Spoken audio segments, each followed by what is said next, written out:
الرعد 22. أعوذ بالله من الشيطان الرجيم والذين صبروا ابتغاء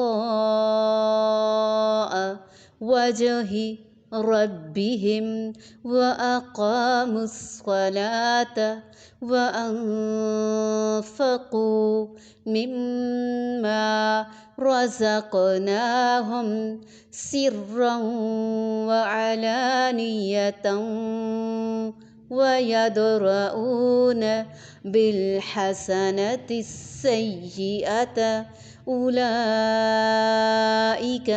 لهم عقبى الدار والذين صبروا ابتغاء وجه ربهم وأقاموا الصلاة وأنفقوا مما رزقناهم سرا وعلانية ويدرؤون بالحسنة السيئة أولئك لهم عقبى الدار والذین اور وہ جنہوں نے صبر کیا ابتغاء چاہنے کے لیے وجہی چہرہ ربہم اپنے رب کا وَأَقَامُوا اور قائم کی الصلاۃ نماز وَأَنفقوا اور خرچ کیا مما اس میں سے جو رزقناہم رزق دیا ہم نے انہیں سرًا پوشیدہ وعلانیتاً اور ظاہر ویدرؤون اور وہ دور کرتے ہیں بالحسنتی ساتھ بھلائی کے السیئۃ برائی کو اولئک یہی لوگ ہیں لہم ان کے لیے ہے عقبیٰ انجام الداری گھر کا آخرت کے اور وہ اپنے رب کی رضامندی کی طلب کے لیے صبر کرتے ہیں اور نمازوں کو برابر قائم رکھتے ہیں اور جو کچھ ہم نے انہیں دے رکھا ہے اسے چھپے کھلے خرچ کرتے ہیں اور برائی کو بھی بھلائی سے ٹالتے ہیں ان ہی کے لیے عاقبت کا گھر ہے۔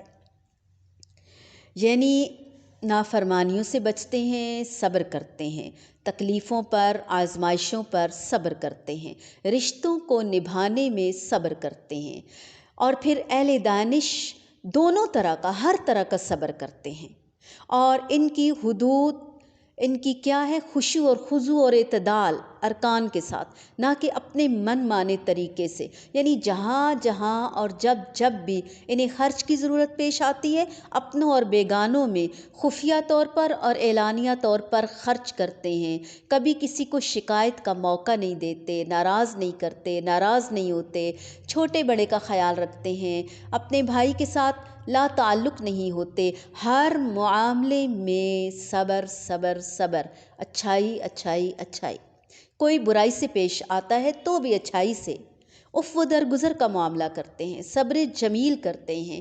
جس طرح ایک دوسرے مقام پر بھی رب تعالیٰ نے فرمایا ادفع باللتی ہی احسن فاذا الذی بینک وبینہ عداوہ کأنہ ولی حمیم۔ سورۃ حامیم سجدہ میں برائی کا جواب ایسے طریقے سے دو جو اچھا ہو، اگر تم ایسا کرو گے تو وہ شخص جو تمہارا دشمن ہے ایسا ہو جائے گا گویا وہ تمہارا گہرا دوست ہے۔ پھر نماز، روزہ، حج، زکوٰۃ سب ضائع اگر ہم مسلسل ناراض ہیں، قطع تعلق ہیں تو ساری چیزیں اگر مکس اپ کر لیں، مرج کر لیں تو نتیجہ کیا نکلتا ہے؟ صبر۔ ناراضگی سے بچنا ہے، صبر کرنا پڑے گا، ظاہر ہے۔ روزے کے لیے صبر کرنا پڑے گا، نماز کے لیے صبر کرنا پڑے گا، تمام باتوں کو سر انجام دینے کے لیے، صلہ رحمی کے لیے، پھر خرچ کرنے کے لیے دن رات صبح و شام چھپے کھلے، پھر اپنے نفس کو معبود نہیں بنانا، اپنے رب کو معبود بنانا ہے۔ صبر کے بغیر یہ کیسے ممکن ہے؟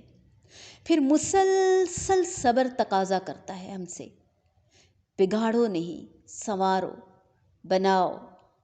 عورت بنی ہی صبر کے لیے ہے، اپنے بچوں کے معاملے میں، سسرال کے معاملے میں، زندگی موت کے معاملے میں مسکراہٹ، آسن طریقہ، بہترین تعلقات، برداشت۔ اگر ہم سینٹرل پوائنٹ دیکھیں تو اللہ سے وعدے نبھانے میں بھی صبر، لوگوں سے وعدے نبھانے میں بھی بنیادی نقطہ صبر ہے، رشتوں کو جوڑنے میں بھی انتہائی عاجزی کے ساتھ۔ کھربوں اربوں کا مالک ہے وہ رب جو ہم سے کہتا ہے بی پازیٹیو، ہر وقت بیزار نہ رہو، ہر وقت اللہ کا حکم مانو، اچھے انسان بن جاؤ، تھوڑی سی تو زندگی ہے۔ لوگوں کی پرواہ نہ کرو، اپنے اللہ کی پرواہ کرو، حق کو پہچانو، اللہ تعالیٰ سے جوڑو۔ تعلقات کی خرابی تو دین کو مونڈ دینے والی بیماری ہے، دین کو ختم کرنے والی ہے۔ پھر آپس میں مطلب کے لیے نہیں جڑنا، حق کے لیے۔ سب سے بڑا مطلب ہے ہمارا اللہ ہم سے راضی ہو جائے، ہمارا رب ہم سے راضی ہو جائے۔ ہم قرآن بھی تو اسی لیے پڑھ رہے ہیں کہ ہم اچھے ہو جائیں، ہم صابرہ ہو جائیں، شاکرہ ہو جائیں۔ اے کاش یا اللہ ہمیں صابرہ اور شاکرہ کرتے۔ ہمیں دنیا داری نبھانے میں پھر بھی صبر آ جاتا ہے، دین پہ کیوں نہیں ہم صبر کرتے؟ کیوں اکڑ جاتے ہیں؟ کیوں بگڑ جاتے ہیں؟ کیوں شیطان کا ترنے والا بن جاتے ہیں؟ تو اپنے رب کی رضا کے لیے صبر سے کام لینا ہوگا۔ یہ نہیں کہ آپ نے اچھا کیا اور ادھر سے کڑوا میسج آیا اور ہم رونے دھونے لگ گئے، یہ صبر تو نہ ہوا نا۔ پھر ساتھ ہی نماز کو قائم کرنے کا حکم کہ نماز بھی ہمیں صبر سکھائے گی۔ پھر رزق کو خرچ کرنے کا، مالی اور جانی دونوں طرح سے اچھا سلوک، دونوں صبر، دونوں لحاظ سے۔ رب کے دیدار کی خاطر صبر کرنا ہے، اللہ کی رضا کی خاطر۔ شدید غصہ آ جاتا ہے سم ٹائمز، سیلف کنٹرول۔ اللہ کو خوش کرنا ہے، اللہ کی بات یاد کریں، کلیجے میں ٹھنڈ پڑ جائے گی۔ قرآن مجید کی آیت کو یاد کریں اور پھر دعا مانگیں۔ ہم نے حساب آسان نہیں کرنا، 2 اور 2 4 کا کوئی حساب لینے بیٹھ جائے ہمیں گھبراہٹ ہوگی، پتہ نہیں کون سی کمی بیشی کی ہوگی، تو اللہ کے ہاں حساب کیسے دیں گے؟ اللہم حاسبنا حسابا یسیرا۔ تو صبر کیسے؟ جیسے وہ حضرت ابو ہریرہ رضی اللہ تعالی عنہ کہتے ہیں کہ نبی کریم صلی اللہ علیہ وآلہ وسلم کی خدمت میں ایک عورت حاضر ہوئی اور اسے مرگی کا دورہ پڑتا تھا۔ کہنے لگی یا رسول اللہ صلی اللہ علیہ وآلہ وسلم، اللہ تعالیٰ سے دعا کیجئے کہ میں ٹھیک ہو جاؤں۔ آپ صلی اللہ علیہ وآلہ وسلم نے فرمایا اگر تم چاہو تو میں دعا کر دیتا ہوں، اور اگر تم چاہو تو اس دنیا میں اس تکلیف پر صبر کرو اور آخرت میں تمہارا کوئی حساب نہیں ہوگا، بے حساب جنت میں جاؤ گی۔ تو اس نے کہا کہ پھر تو میں صبر ہی کروں گی تاکہ میرا حساب نہ ہو۔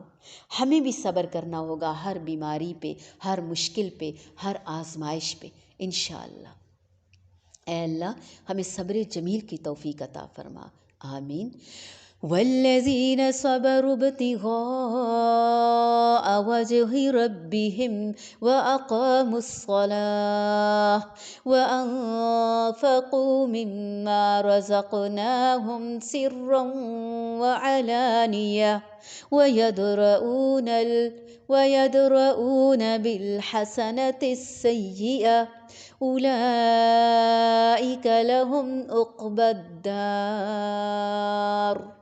والذين صبروا ابتغاء وجه ربهم وأقاموا الصلاة وأنفقوا مما رزقناهم سرا وعلانية ويدرؤون بالحسنة السيئة أولئك لهم عقبى الدار۔